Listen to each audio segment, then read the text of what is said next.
خوێندنەوەی جەنابەت بۆ ڕووداوەکان تا ئێستا چۆنە؟ پێت وایە ئەوە گۆڕانکاری لە نەخشەی ئێران یاخود لە ناوچەکە دروست بکە؟ خەڵک بە خوێن و فیلمێسێک پاشایەتی ڕووخاندووە ئێستا چۆن دەچێت بە اختیاری خۆی دەیهێنێتەوە. بەجال نەماوە بۆی دانیشن، چونکی کە دانیشن معنای ئەوەیە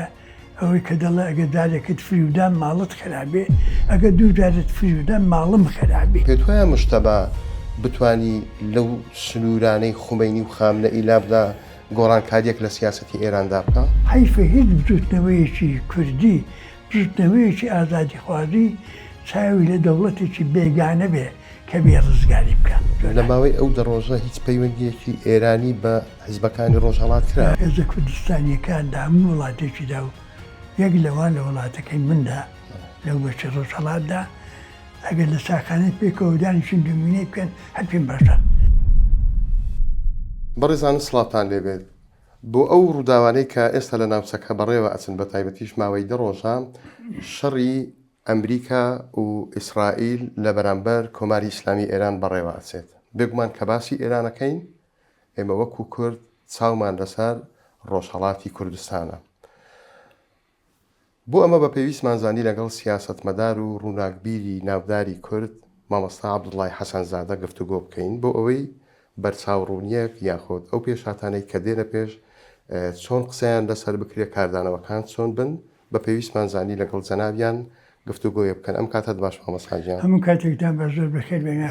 سپاسی ئەو دەرفەتاکەین کە ڕەخساندت. تەشەکر دەکەم سپاسی بە دەکەم بۆی منتان بەسەر کردەوە. زۆر سپاس. مامۆستاجیان ماوەی دەڕۆژە ئەو هێرشانە بۆ سەر ئێران دەستی پێکردووە. خوێندنەوەی جەنابەت بۆ ڕووداوەکان تا ئێستا چۆنە؟ جاربا دەڵم قسەی خوای و کاری خوای و کاری ترامپی بە ئاسانی کەستیان ناکە. بەڕاستی ئەوەی تا ئێستا گوزەراوە قەت بە چاوڕوونی نەداوە بە کەس. ئەوەی کە من تێی دەگەم دەگەڵ هەموو گەورەی شەڕەکە، دەگەڵ هەموو تواناکانی کە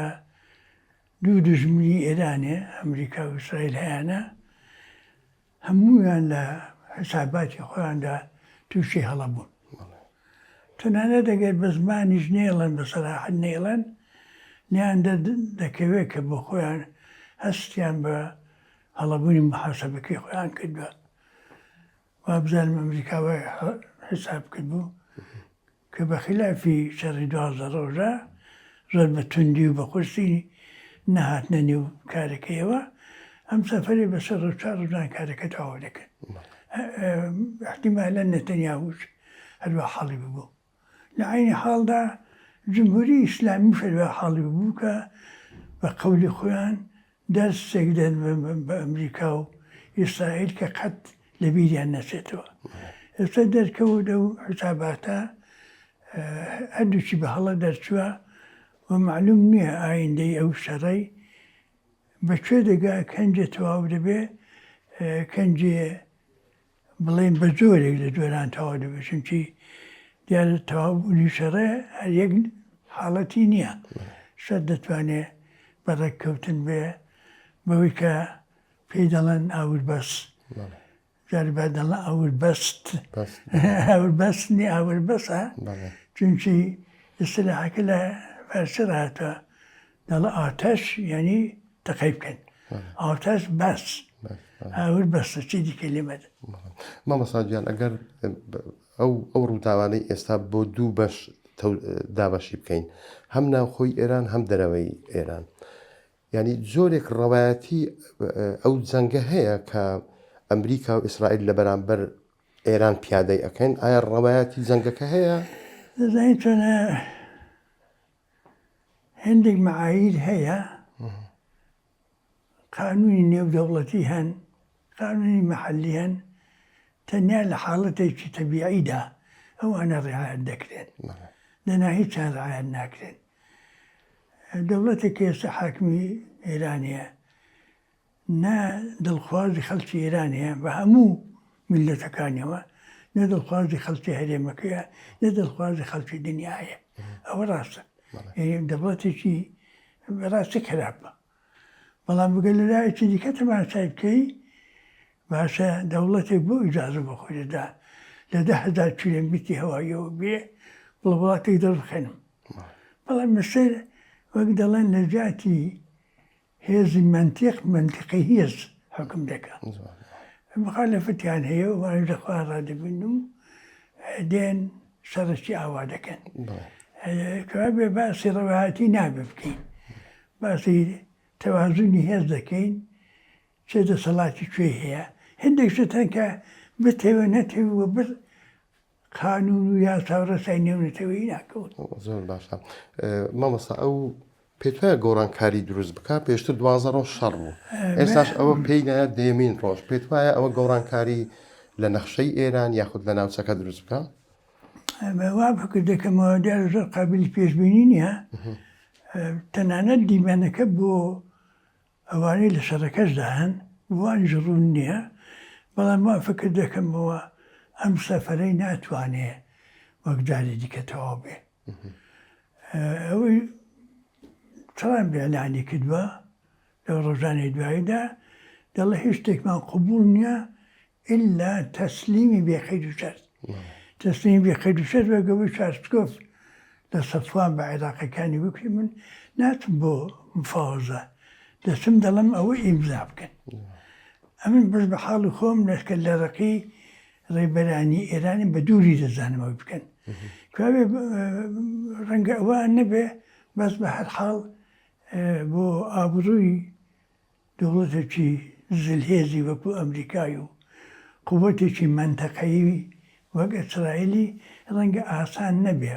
ئەو سەفەرەی هەروە بکشێنەوە یا دەبێ ئامانجەکانیان بەدی بێنن یا ئەگە ئامانجەکە بەدی نیان دەبێ بڕۆن هەتا لایەکی وەلایەکی دەکەوێ کە ئەوەی پیاوتەی دەگا بە منتیق بیرکەوە دەبێ ڕۆخانی جمهوری ئیسلامی لێ بکەوێتەوە بەڵێ پێشبینی جەنابەت چێ ینی زۆر ئەخایەنێ شەڕەکە گۆڕانکاریەکان چی ئەبن بە ڕووخان کۆتایی دێ ئەم پێما بوو کە هەتا سێ چوار ڕۆژ پێشەستا دوو احتیمالم بەرچاو دەکەوتن هێشتێکیانم بە نزیکتیش دەزانی ئەوژەوە کە لە ئاخر دەقیقەدا ئێران بۆی دەرکەوێت کە ئەو شەڕە شەرێکی قودسە و بەوی بەرەوە ناچێ قبول بکە کە مەرجەکانی قبولن ئەوی دیکەەوە بوو کە بڕوا تا ڕووخان ئێستا بیرم لەوەی کردێتەوە کە یعنی ئەو مستەجداتەی کە هەیە پێم دەڵێ کە نا احتیمالی تەسلیم بوون و قبولی مەرجەکانی ئەمریکا و ئیسرائیلی دوورترە لەوەی بڕۆ هەتا سەر بەڵام بەخلافەوەی کە پێشتر بیریان دەکردەوە دوو ڕۆژ و سێ ڕۆژە یا لە دواتردا فکریان دەکردەوە کە ڕەنگە هەفتەیەک دو هەفتە بێ وای دێتە بەرچاو شەر نییە ئەوەی کە پیا بیری لێ دەکاتەوە وا دەچێ وا دێتە بەرچاو کە ئەو شەڕە پتە درێژێ ڕەنگە بە هەفتان ڕازی نەبێ ببێتە مانگ زۆر باش ینی ببێتە چەند مانگ ئەی پێشبینیەکان بۆ گۆڕانکاری نەخشەکە یاری بێشێک ئەگەر گۆڕانکاری ببێ یەکێ لە مشکلاتی ئەو شەڕەش و تەنانەت مشکلاتی ئەوانش کە هاتوون شەڕی ئێران دەکەنەوەی کە بە دیل یا ئەڵتەرناتیو دیار نێ لە ئێراندا معلوم نییە چ دەبێ ئێستا هەوڵی ئەوە هەیە کە گویا لەنێو خۆی دەسەڵاتدا شتێک دروستکەن کە دەگەڵ ئامانجەکانی ئەمریکا و ئیسرائیل بتوانێت بگونجێ ئەمن ئەوەی زۆر بە زەحمەت دەزانم چونکی لە ئێرانێدا غەیری ئەو تاقمە کە ئێستا دەسەڵات بەدەستن لە زمانی خۆمینیەوە تا ئەمڕۆ هەتا دوێنێش کە کوڕەکەی خامنەی بۆتەوە جێگیری بابی کەسانی دیکە تەرەفەکانی دیکە ئەو قووەتیان نییە بڵێن ئێمە ڕاز دەبینەوە دەسەڵات لە دەستیوان دەدێنین ئەوانی زۆر بە زەحمەتە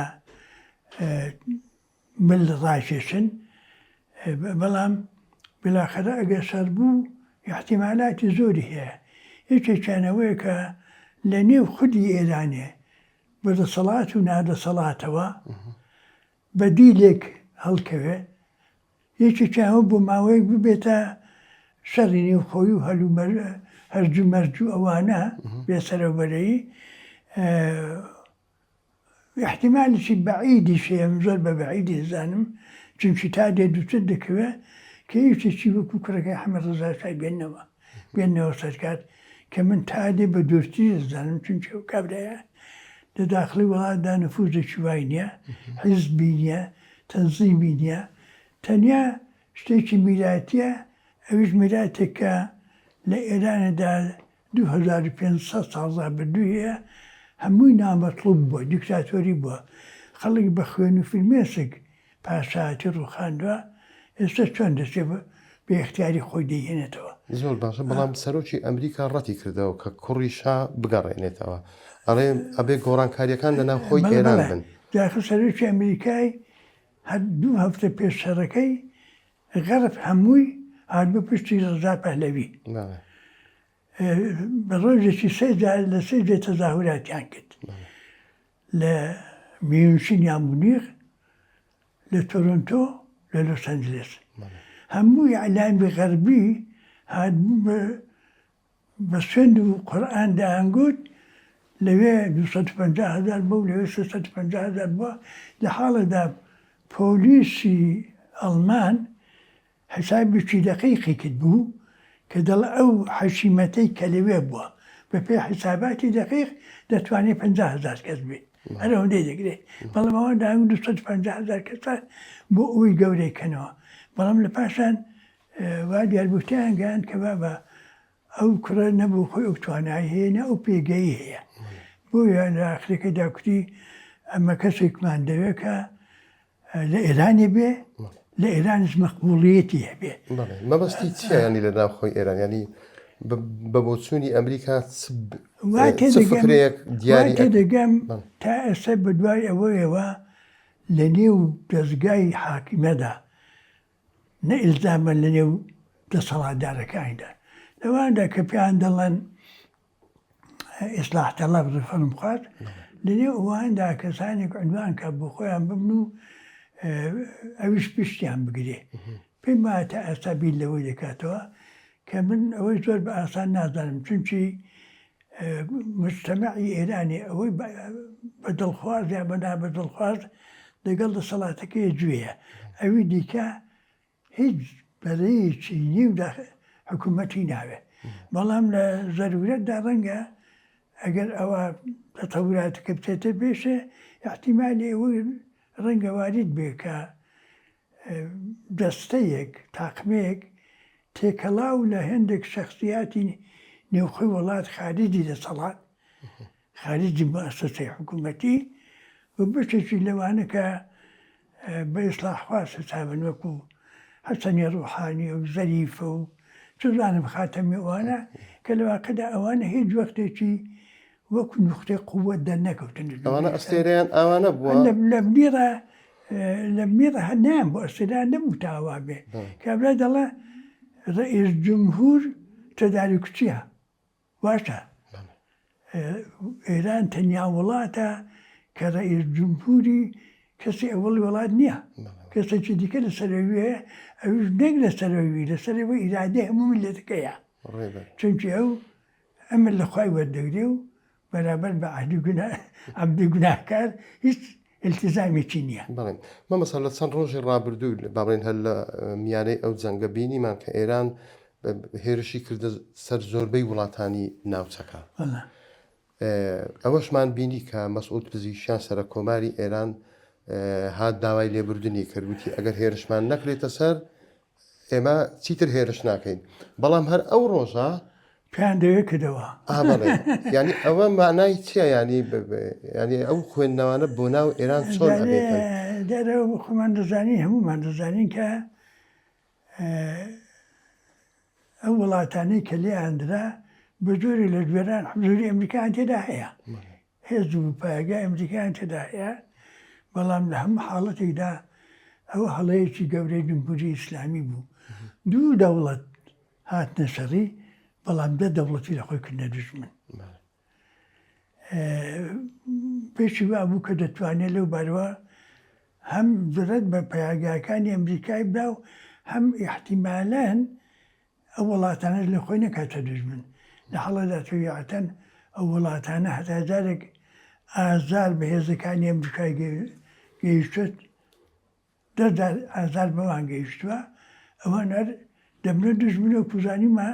هەر دوێنێ ئەمارەتی متحیدی عەرەبی بسوات یاریودم کوردستە سەر ئێرانێ بەڵام ئەوی دیکە نیشانەی ئەو واقعیەتەیە کە باسمان کرد کە ڕئیس جومهور شت نییە ڕئیس جومهور وەکو دەتوانم بڵم کارێکی عاقڵانە و مەدەنی بوو کە داوای لێبوردنی لە خەڵکەی کورد و کوتیمە شەرمان لەگەڵ ئێوە نیە و شەرمان لەگەڵ پایگاکانی ئەمریکایە بەڵام بەس بەجێ فشاریان بۆ هێنا کە بۆ خۆی بە زمانی خۆی قسەکانی وەربگرێتەوە ئەو کە دەڵێەوە خراپ تەفسیر کراوە ئەوە نەکەی خراپ تەفسیر نەکرا ڕاست ئەوەی کوتی ئەوەی دەدڵیدا بۆ ئەوەی گوت بەڵام ئێستا دڵە حەقنی ئەوەی بڵێ ئەو پەیوەندیانە بە ئاسانی چاک ئەبنەوە لە دوای شەڕەکە پەیوەندی ئێران لەگە ئەو وڵاتانە مربوطە زیاتر بەەوە داخوا چێ دێتە سەردەسەڵات بە بێشک ساڕێزبوونەوەی ئەو بدنیانە لە هیچ حاڵەتێکدا ئاسان نییە بەڵام لە سیاست داشتی ناممکن نییە سووریە و ڕۆژاوای کوردستان شتێکی باشمان پێ دەڵێ هەموو شتێک دەکرێ کابرایە کاتا دوێنێ 10 ملیۆن دۆلار دادنەدا بە خەبەرێکی یەکسەر دەیهێنن بەدەستی خۆیان دایدەنێن دەیکەنە دەسەڵاتداری سووریەی ترام بۆ خۆی کوتی ئەمرێنەوەمە ینی لە سکوگومانی بەربرد ئەوە ممکنە بەڵام بە هەر حاڵ هەر دەبێت تەبیعی بێتەوە ئەگەر لێ لە عمرێکی ڕابردوودا خلافاتی بینی وڵاتانی عەرەبی و ئیسرائیل دێ لە چەند ساڵی ڕابردوودا چەند وڵاتی عەرەبی ڕاویتیان کردوتە پەیوەندێکی تەبیعی و سەفیریان لە وڵاتەکە یەکتە دادانەوە هەموو شتێک ممکنە لە دوای کوژرانی خامنەئی هەستەکەین ئێران زۆرێک تەحەدای کرد کە توانی موشتەبای خامنەئی با بڵێن کوڕ لە جێی باوکی دابنێتن جەنابیشت بەپێی ئەوەی زیاتر لە نیو سەدەی لە ناو خەباتی سیاسی و چەکداری لە ڕۆژهەڵاتی کوردستاندای ینی هەستەکەی ئەوە سێمین ڕێبەرە کە بۆ کۆماری ئیسلامی ئێراندا ئەندرێ خومەینی تەوەجوهێکی هەبوو زیاتر کە دینی بەکارهێنا بۆ بابەتی سیاسی دوای خامنەئی هات چەکیشی لەگەڵ دین بەکارهێنا پێت وایە موشتەبا بتانی لەو سنوورانەی خومەینی و خامنەئی لابدا گۆڕانکاریەک لە سیاسەتی ئێراندا بکە خومەینی مەوقعیتێکی دیکەی هەبوو ئەوڵەن ڕێبەرێکی خەباتجێر بوو لە زدی ڕژیم بیشای لە پاشان پلۆپایی عیلمی هەرچەند یەکەمی پلۆپایی عیلمی نەبوو لە مؤسسەی دینی شیعەدا بەڵام پلۆپایەکی دینی بە قووەتی هەبوو بەڵام بۆ پاش خومەینی ئەوەی کە بوو بە جێگیری خومەینی لە واقعدا سیاست کردی شایستەیی دینی و عیلمی و ئیجتیماعی وەک خومەینی قبوڵ نەبوو بەڵام دەسەڵات داینە ئەوەی ئێستا فاسیلەکە لەوی دیکە بترە یعنی ئەلان حاکم لە ئێراندا معەمەل سوپای پاسدارانە بەڵام بە قەول واجیها یا بڵێن عەبایەکی دەوێت کە دەسەڵاتەکە لە بدابشارێتەوە ئەو پیاوە ینی موشتەبا خامنەئی نە پلەی عیلمی وایە نە پلەی ئیجتیماعی وایە باوەڕ کە تا 10 ساڵ پێشتا کەس نەیدەزانی خومەینی خامنەی کوڕێکی هەیە بە ناوی موشتەبا بەڵام بەرەبەرە ئیبرازیان کردووە ئەوش کە هێندێک دوێنێ پێدایان وت کە ناڕازی بە خامنەئی بۆی کە جێگرت لە بنەماڵەکەی بێ ئەوە بە تەواوی بە باوەڕی من ناڕاستە چونکی لە پشتی پەردەوە بە جۆری لە جۆران وەکو دەورانی سەدام حوسێن و ئەحمەد حەسەن بەکری ئەوەی ڕئیس جومهور بوو ئەحمەد حەسەن بەکر بوو ئەوەی کارەکانی دەکرد سەدام بوو ئەوە وانە بوو وا لە واجی هەدا وا دیار بێ بەڵام لە واقعدا وەکو کەسێکی بەدەسەڵات بە هەڵسوود کاری دەکرد پەیوەندی هەبوو دەگەڵ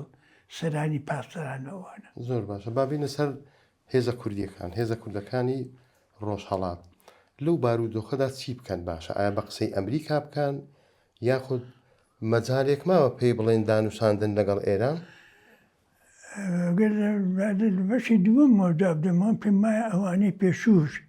بە تایبەتی پاش ئەوەڵی تەجربە هەموویان کاری خراپ بوون، هەموویان محاسەباتی ناتەواو بوون. چونکی کەسێک کە دوێنێ دەگەڵی دانیشتووی پیاوێکی سڵەخواز و دموکراتی وەکو دوکتۆر قاسم هێناوە تێڕێری دەگەڵ کردووە تێڕێری کردووە، ئێستا بۆ دەبێت باوەڕی پێ بکەی بە پێکەنینەکەی باوەڕی پێ بکەوی دەگەڵی دانیشتی. ئێستاشی دی لە مەبدەئدا ئەسڵەکەیە کە دەڵێن کۆتایی هەموو شەڕێک دەبێت بە سڵح و بە تێگەیشتن بێ، شەڕ یا بە سڵح تەواو دەبێ یا بە لە بینبنی لایەکی شەڕەکەی. ڕەنگە لە مەبدەئدا ئەوە هەر نەتوانین نەفی بکەین کە دەوڵەتی ئێرانی هەر کەس هەر لایەنێک بێ حیزبە سیاسیەکان یا ڕێبەرانی بزوتنەوەی کورد مەجبورن ئەگە ئیمکانی تەفاوت و مزاکەرە هەبوو دەگەڵی بکەن، بەڵام بەس بە حاڵی خۆم پێم وایە قەت دەگەڵ جمهوری ئیسلامی مەجال نەماوە بۆی دانیشن، چونکی کە دانیشن معنای ئەوەیە ئەوەی کە دەڵێ ئەگە جارێکت فریودان ماڵت خراپێ، ئەگە دوو جارت فریودان ماڵم خراپێ، ئەوە لی دێتەوە. بەڵام لە ئایندەدا ئەگە دەسەڵاتێکی دیکە بێ کوردەکە مەجبورە دەگەڵی تەرەف بێگە بکرێ لە ژاتی شەڕە ئاشتی و مزاکەرە و تێگەیشتن بکرێ. بەڵام ئەوەی کە لە بەشی یەکەمی پرسیارەکەدا بوو کورد بە قسە ترامپی بکە یا بۆ خۆی بیکە، ئەگەر بە پێخۆش بوون بێ حیفە هیچ بزوتنەوەیەکی کوردی بزوتنەوەیەکی ئازادی خوازی چاوی لە دەوڵەتێکی بێگانە بێ کە بێ ڕزگاری بکە. بەڵام حقیقەتێکی تاڵی دیکە هەیە کە ئێستا ئەو دەوڵەتانی حاکم بەسەر کوردستاندا و ئیژەی دیکەش بەشێکیان لەوە دەرچووە کە بکرێ بەبێ کۆمەژی خارجی بەبێ مساعداتی خارجی بگۆڕێ. لە وڵاتی دموکراتدا خەڵک دەچێت سندوقی ڕێی و ڕێیەکە چۆن دەرچوو بە سەلامەتیش دەردەچێ کابرا دەڵێ لە بیک قبوڵی دەکا و لێدا دەنیشێن. بەڵام لە وڵاتاندا ڕێگا نییە بە شێوەی دموکراتیک ڕژیمەکە بگۆڕێ. ئەگەر دەکەوێتە مەیدانی قووەتیش معلومە ئەوانە هەموو ئیمکاناتی دەسەڵاتیان هەیە، حرەکەتە ئازادی خوازیەکە حەدی ئەقەلی هەیە. هەزاران ئێمە حەدی ئەقەلمان هەبوو. ئێستا تەفاوتەکە بینی قودرەتی نیزامی دەوڵەت و بزوتنەوەی کورد ئیدی لەوەی دەچێت جاران دەمانگو شەڕەشی نابەرابەرە. ئێمە کەلاشینکۆفمان پێ بوو، ئەویش کەلاشینکۆفی پێ بوو. ئێمە 100 فیشەکمان هەبوو، ئەوی بە ملیۆنی لەپشت بوو. بەڵام ئێستا ئەو موشەی دوراوێژ هەیە لە ئیسرائیلدا ئێمەشە کەلاشینکۆفەکەیە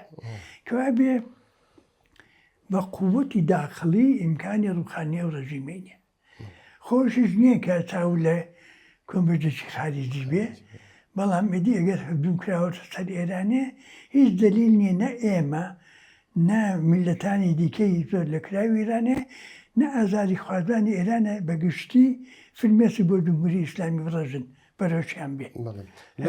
ناسم پێشم لایق نییە کە ئێمە ببینە ئەوەی کە پێی دەڵم پیادە نظامی هێزێکی بێگانە، بەڵام لەو وەزعێتە کە هەیە کورد بێ ئەوەندەی دەتوانێت وشیات بێ بەشی خۆی بپچڕێ. زۆر باشە. لەو ماوەیە سەرۆکی ئەمریکا پەیوەندی بە زۆر لایانی کوردی کرد. ینی وردەکاری پەیوەندیەکە ئەگەر جەنابەت بۆیان باس کردبی چی بووە؟ ئەمن وردەکاری پەیوەندەکان نە تێیدان بۆم باس بکەن، نە پشتیمە بۆم باسکردن، نەوەشان باسکردن، بەڵام ئەوەی کە دەستەکان دەخوێنێتەوە ئەو پیاوێکی سابت ڕێی نییە. ترامپ هەفتەیەک بەر لێ ئێستا دەیگوت ئەگەر کوردەکان ڕاپەڕن فەوقالعادە دەبێت، پێشە زۆر باش دەبێت. دوێنێ پێرە دەڵێ ئێمە واز لەوەی دێنن کە منتەقەیەکی ئۆتۆنۆم بۆ کوردەکان بێ، ینی وازی لە کورد هێناوە. شەر نییە واستێنانە قەتعی بێ و هەمیشەیی بێ، بەڵام پیاوێکە بە پێی مەسلحەت و بە پێی لێکدانەوە و جاری وایە کەمێکیش بە باوەڕی من بە حساب نەکراوی بە هەڵدە سەنگاندراوی بەڕیادەکانی دەداڕێیەکانی دەدەڕێ. زۆر باشە. ئەی لایەنی ئێرانی لەو ماوەیە بۆ بابەتی دانووساندن بۆ بابەتی گفتوگۆ پێت وایە پەیوەندی بەلایەنە کوردیەکانی ڕۆژهەڵات کردبی؟ پەیوەندی دەگەڵ لایەنە کوردیەکان دەگەڵ بەشێکیان یەک لەوان حزبی دموکراتی کوردستان پەیوەندی کردووە پەیوەندەکە لە مێژە ینی تقریبا لە هاتن سەرکاری جمهوری ئیسلامیەوە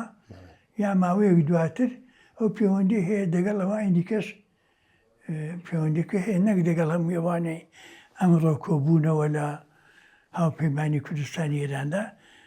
هەیەە ئێستا معلومە ئەو پەیوەندی و اتصالاتەکە دەبێت زیاتر بێ ئەم وەکو معلومان ناڵم وەکو لێکدانەوە دەڵم زیاتریشە بەڵام ئەوەی کە بۆم باسکردی ئەوەی دەقیمەوە کە مووقفی ئەمریکای گۆڕاوە لەو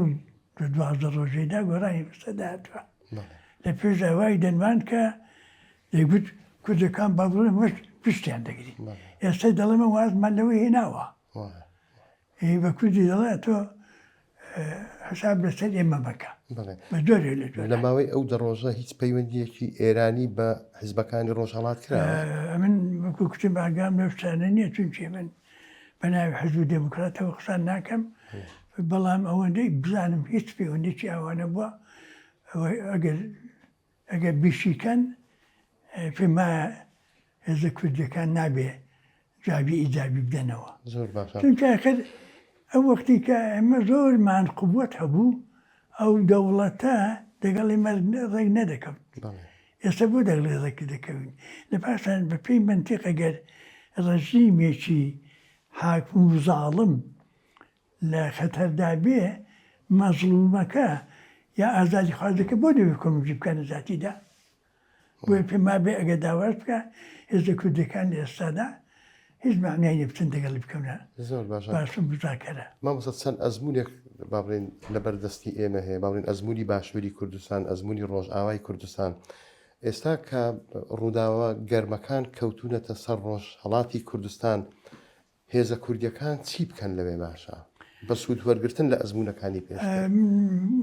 جاری چیزیکە بژێرە کەوتم ئەوەی کە کوردەکان دەبێ بیکەن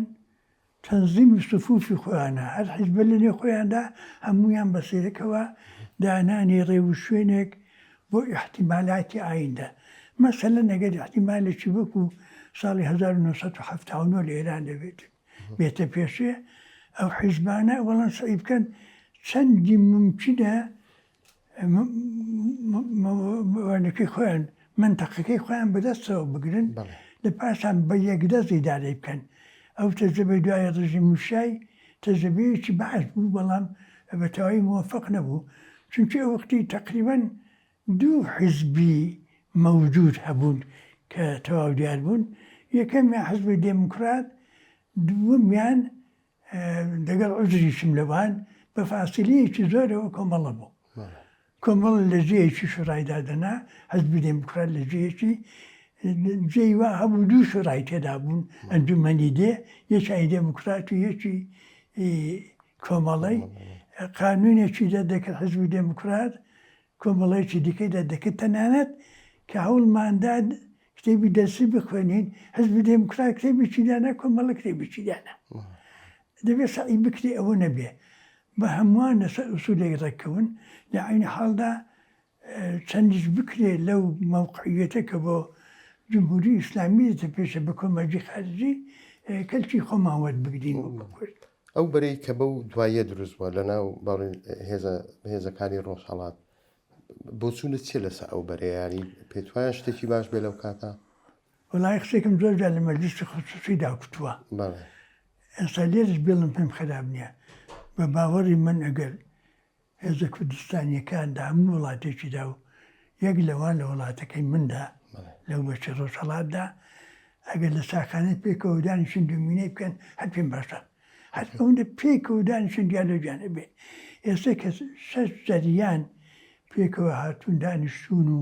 هاوپەیمانیشان دروست کردو حتمما ئینشەڵا غەیری ئەوەی ئەم نووسودەی بیستین لە دەرەوە لە نێو خۆشیاندا ڕێوە شوێنێکیان داناوە پێم شتێکی زۆر بەکەلکە بەڵام درەنگ نییە درەنگ نەبوو درەنگ بوو بەڵە بەڵام فارس شتێکیان هەیە مەسەلێکیان هەیە دەڵە ماسی هەر وەختێکی لاوەی بگری تازەیە یا کار بە درەنگەوە بکرێ هەر چاتە لەوەی قەت نەکرێ زۆر باشە